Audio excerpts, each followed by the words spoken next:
Welcome to another episode of Business Bros. Woo! What up, ladies and gentlemen? Hernan C is here, host of the Business Bros podcast, and we got a special one for you today. I'm here with my co-host, the insurance bro, James C with Pipeline Insurance, and boy, oh boy, do we have a special one for sure. Today's guest needs no introduction. Google his name and you will find nearly verbatim that he is the co-founder of Sports One Marketing, host of the Playbook podcast, is a top 100 business coach, 3-time best-selling author, recipient of the Ellis Island Medal of Honor, and has been honored by Variety as Sports Humanitarian of the Year. We are honored and privileged to have on the show with us today a man whose reputation precedes him and whose mission in life is to empower over 1 billion people to be happy. Joining the Business Bros pod today, please welcome to the show none other than David Meltzer. Welcome to the show, sir. Hope you like the intro, David. I think we got the business triplets now. This is all, I want to be part of the group. That's how we roll. That's how we roll. Well, David, I always like to get to know our guest on a personal level. Can you tell me a little bit about, what it was like getting started for you and before, everything that you've achieved? How did you get there? What kind of person did you have to become to get there? I was just driven to make money for one reason. And I'm not a big why person. I believe everyone knows their why. It's to help somebody or something. But my why was to buy my mom a house and a car because I grew up with 6 kids and a single mom. And the only time I wasn't happy was when there's financial stress of paying for food, car breaking down, dishwasher, something went wrong. And I had such an amazing mom who worked 2 jobs and packed my dinner in a paper bag and taught us values and happiness that I just wanted to be rich, to buy her a house and a car. And so I stayed laser focused. I learned to enjoy the consistent, persistent pursuit of that money. And the real lessons I learned were really more later on in life because I achieved my goals so early. I was a millionaire right out of law school, bought my mom a house and a car, raised millions of dollars in the Silicon Valley, became CEO of Samsung's first phone division, and then ran the most notable sports agency in the world. Money, was not a difficult thing for me to attract, but understanding the power of money and the understanding the definition of money as a currency, an object of energy that I put into the flow, my relationship with money, those are the true lessons that I needed to learn and that really brought value to my life, that money doesn't buy happiness, it doesn't buy love, but it's important because it allows us to shop. And I learned to shop for the right things with my money. That's really the difference. One of the things I've learned in getting to know a lot of different people in the different ranges of success is how grateful they are for some of the little things in life and how vulnerable they are to share what it is that they've gone through. For example, like I don't pray very often. It's something I don't talk about very often. I don't pray very often. It's not because I don't have a faith. It's just that when I pray, I find myself feeling really bad about ever asking for anything because I don't feel like I ever need anything. And I end up just saying thank you over and over and over again. So, I like to start, my conversations with, thank you for first of all, having the time to come on the show. You're somebody that a lot of people look up to as a mentor. You've been mentioned on our show quite a bit lately of people that you should aspire to be like. And so as a mentor, one of the things I wanted to ask you is when someone like myself or someone who's aspiring to be something, what's a question that we should be asking of our mentors when we have the opportunity to talk to them? I mean, that's one of my biggest things. I'm thinking about, what am I going to ask David? I'm like, one of the things I should ask him is, what should I be asking people? Yeah, that's awesome. So I teach everyone to ask the 2 series of questions to anyone, especially your mentors. And the first series of questions, believe it or not, is how you can provide value or service to your mentor, right? You want to create a void. You want to create and make room for what you want. And you want to become an investment of your mentor. And it's more importantly to use the right questions to pick the right mentor. And it's real simple to pick a mentor. It's to pick somebody that sits in the situation that you want to be in, a specific area that you want to be in. For example, my mom is my mentor for raising children because she did such a phenomenal job, except for me, but my siblings. But she was an amazing parent. I want to really emulate what she learned, but she's a horrible business person, right? So she's not my business mentor. She's the one that told me when I got out of law school, the internet's a fad. Don't you dare take this internet job, Anyway, so number 1, choose the right mentor by sitting in the situation. 2, two series of questions. The first is how you can provide value, be of service to your mentor. And then the second series of questions, notice I said series of questions. That means open-ended and closed-ended questions to be more interested than interesting. So ask a series of questions of what your mentor can do for you, who they know, what they know, how they know it. Ask as many questions, series of questions that you can. Start with an open-ended question. An example of that would be, tell me, David, what are you doing today? What has you most excited? What do you like about that? What don't you like about that? Then you can ask narrowing questions or closed-ended questions. Hey, would it help you if you got financing for you in this way? Hey, would it help you, if you were able to get employees faster? Or, when should you take investment after 3 months if you were in this situation? But always start broad with your mentors with really big questions to be more interested than interesting. Then narrow it down as you learn about them. And you'll start seeing that the universe is going to use all those questions to align what value that person has for you, because you've made room by providing value to them. Is it different that looking for the mentorship than it is maybe like speaking for sales? You know what I mean? Because that didn't sound very salesy at all. It sounded very like human. Like I actually care about what it is you are as an individual and what you have in mind. So understanding sales for me is a 5-step process. 1 is, how do I stimulate interest? 2, how do I transition that interest? 3, how do I share a vision? And then 4, most importantly, how do I manage and develop the vision for value for both of us? And if I'm able to do so, that vision will thrive, meaning the person that I share the vision or sold to will sell other people for me organically, authentically, credibly will do so without me asking. And that's truly faith-based. And I share my faith like you, right? I thank you is my biggest prayer, right? I pray to God and thank him for everything, as well as pray for at least 10 people a day that I can help. Actually, I'm going to up that number to about 100 because I've been so blessed with this capability of video to help so many people. I got to make it more than 10 people. But moreover, understanding how we gather that information and how that information helps us, and to be humble in asking for help. Really, I think changing that mindset has helped everyone, whether it's mentorship, whether it's partnership, whether it's friendship, understanding the relative nature of what people can do for each other and making room for them in that 5-step process allows us to do that. Sales, look, I lived the first part of my life as a millionaire. I could oversell you, back-end sell you. I could lie to you, manipulate you, and cheat you out of what you have.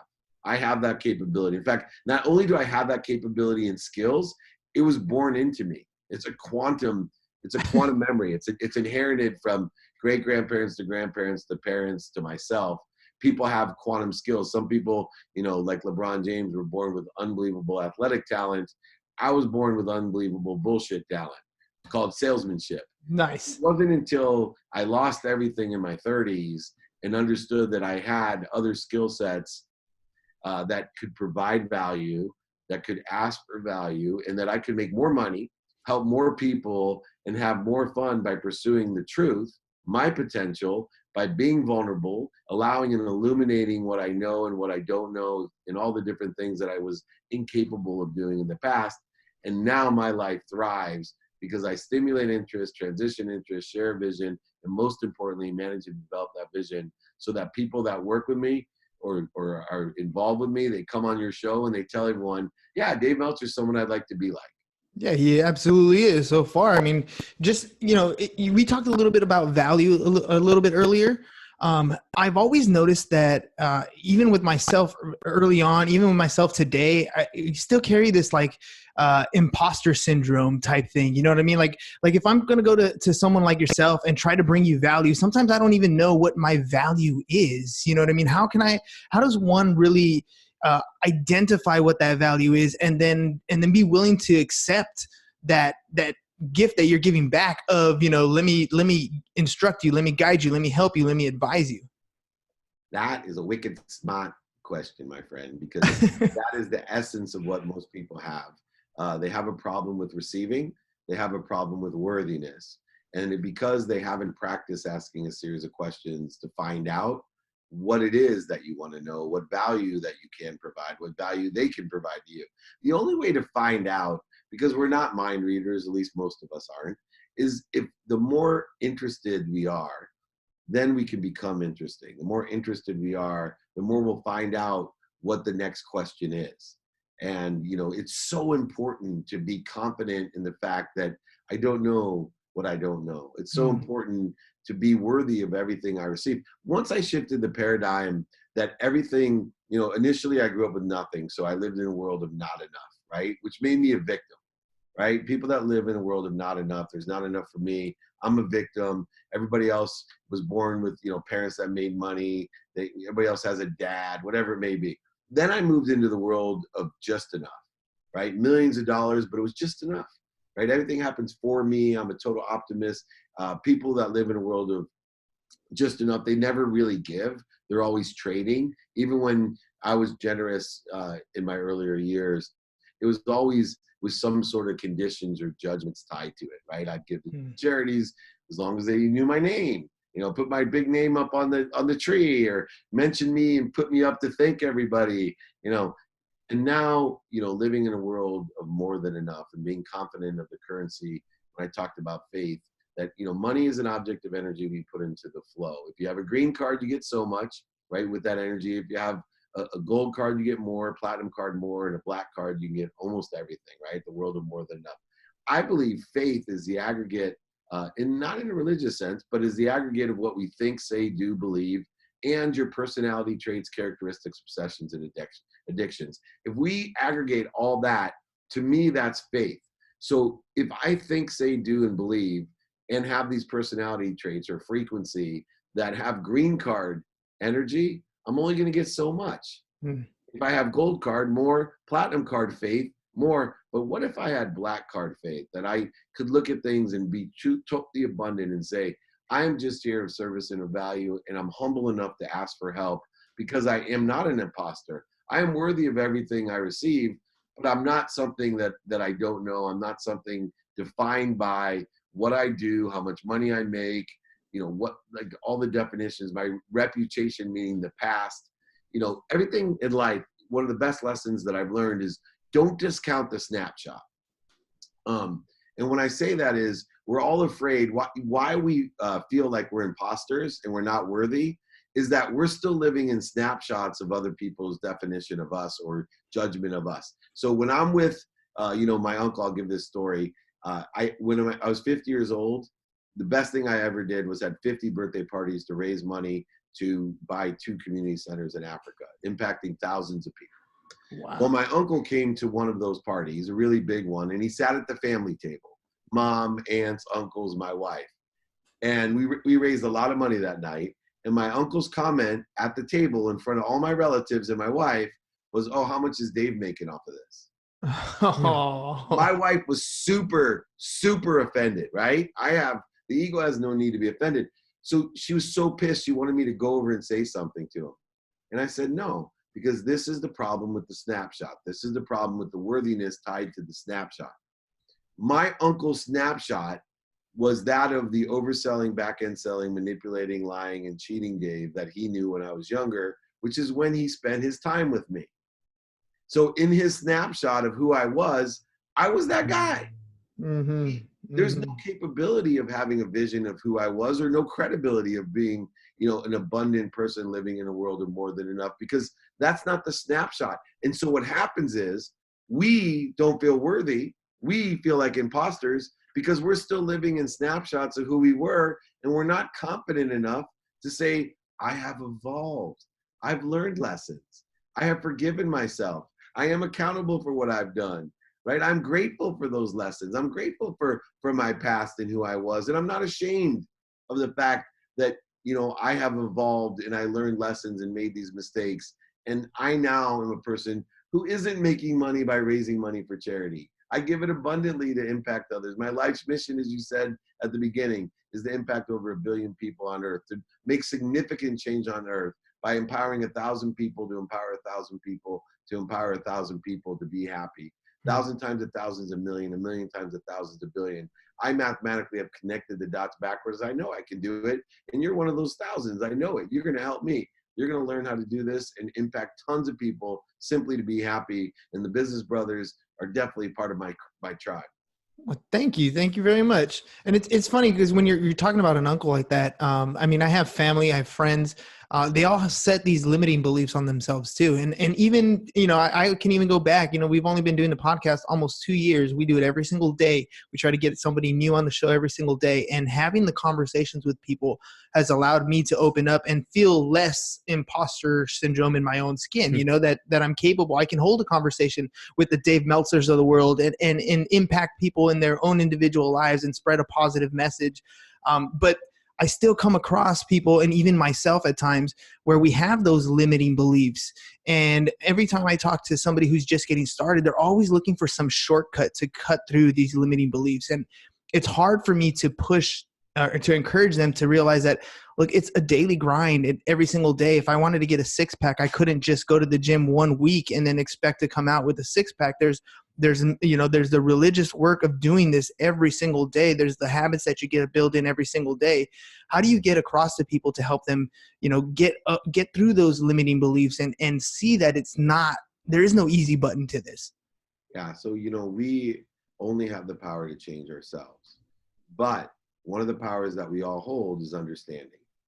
And so one of the methodologies or mechanisms that I use to help accelerate other people's learning curve is to understand why they think something. So, for example, I had some friends over, and we had just met. Them and their wife believed that the world was flat. For me, I've traveled around the world, both north to south and east to west, and I personally experienced the world being round. So I wanted to understand why she believed that. Instead of trying to change her belief, right? I utilized understanding to say, let me understand why you believe that, so that I can align with her belief system, which I cannot change. Mm-hmm. And by presenting other options or opportunities or whatever, we can share and grow and learn together. And there's a slight chance that she may convince me, or there's a slight chance that I may convince her to understand it differently. When you go to a place of understanding and pray for other people's happiness, that's the best way we can support them, to motivate them or inspire them in order to effectuate change.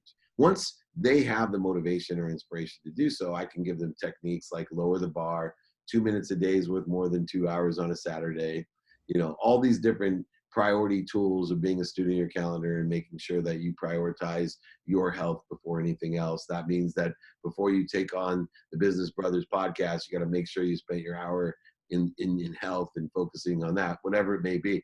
These are all pragmatic tools, but the first step is not to create more resistance to the limitations, but to create understanding and connection, alignment with that, and then bring love, happiness, peace, and lessons and light to that matter without any resistance, without the need to be right, the need to be offended, the need to be resentful, the need to be inferior, the need to be superior, the need to be separate, anxious, frustrated, angry. All these different needs of the ego present themselves when we're trying to change others. Genuineness, just truly actually care before you even get down to the nitty gritty, the tactics. It's you genuinely care. I got one last question for you, because I know your time's precious. How did you find your truth? What was it about, when you finally living a life that you were living, you could have completely, maintained rock star status symbol, you could have kept going that lifestyle. What was it? What clicked in your mind that showed you your truth? Real quickly, 3 things brought me to that realization of pursuing my truth, right? My truth is I'm not there yet, right? My truth is to enjoy the consistent, persistent pursuit of the truth, my potential, not anybody else's, but mine. Real quickly though, my dad gave me a birthday present when I was 30 years old. It was a jacket with no pockets, and I was pissed. Right? And I called him. I'm like, why you give me this, man? You haven't given me a birthday present in 20 years. He said, because I wanted you to remember me. I want you, it's not for wearing, it's to wear when you die. I need you to hang it in your closet to remind you every day you're just like me. And I looked at him and I said, I'm nothing like you, bro. You're a liar, a cheater, a manipulator, overseller, and a back-end seller. I'm nothing like you. And he said, just hang it in the closet. You're just like me. I don't want you to be the richest man in the cemetery. Please. So I hung it out of anger. A couple years later, I'm playing golf with my best friend. I'm working for Lee Steinberg, the most notable sports agent in the world.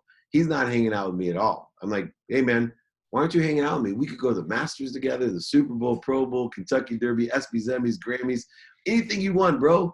He's like, I don't like who you hang out with, Dave. I was like, yeah, but I'm not doing what those guys are doing. Hang out with me. I'm not like those guys. He said, look, Dave, you can lie to yourself, but don't lie to me. Wow. Right? He goes, you're doing those things. I went home crying that day. 2 weeks later is what changed my life when it all came together. I lied to my wife. I went to the Grammy Awards with Little John. I changed clothes in the car. I came home intoxicated and high at 5:30 in the morning.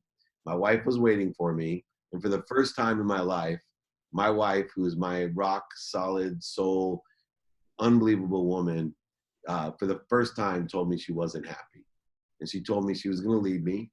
She told me basically I was a liar, cheater, manipulator, overseller, back-end seller, and that I better take stock in who I was and what I wanted to become, or she was out of there. Wow. Now, I would like to tell you that woke me up right when she said it, but I just got pissed.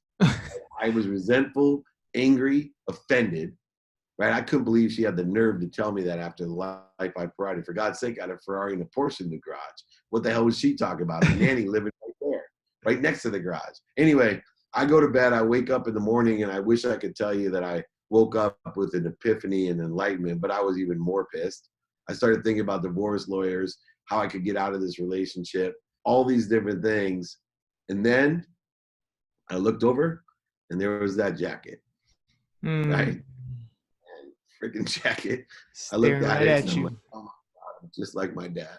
I'm a liar, a cheater, a manipulator, an overseller, and a back-end seller. And I got to take stock in who I was, because I did not want to be the richest man in the cemetery. I didn't want to be like my dad. And it was the greatest gift my dad had ever given me. It's the greatest gift my best friend had ever given me with his advice. And for sure, it was the greatest gift my wife had ever given me, the truth. And so from that time on, I started to work on pursuing my truth, to be honest about myself, my worthiness, my ability to receive, my ego, all the things that I needed to learn and to love and to live with. And that's what changed my life. Those three things combined in one miraculous, as they say, mathematical occurrence called a coincidence.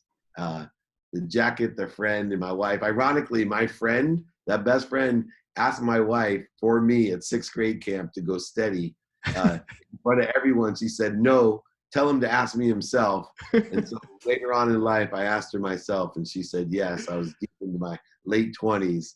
But there's so many coincidences that are tied into that story about what changed me 13 years ago and has made me me. It's an amazing story. And it just goes to show you, you know, those degrees of separation and the little things that happen in your life, they can really tally up to become massive impacts in who you are and those around you. So I totally can see why the 1,000 by 1,000 by 1,000 is going to get you to where you want to go. I want to say thank you for your time, Dave. I really appreciate it. Really appreciate it. I mean, everything you've talked to us on our show has been, I mean, it's got me thinking a little bit more. It's got me focused a little bit more. And I hope to have a jacket with no pockets here soon. And I don't want to be the richest guy in the cemetery either, my friend. Thank you. Thank you very much for your time. We are the business triplets. Thank you, insurance business brothers. Business bros. Right. Thanks, on. Dave. Have fun. Have a good one. On.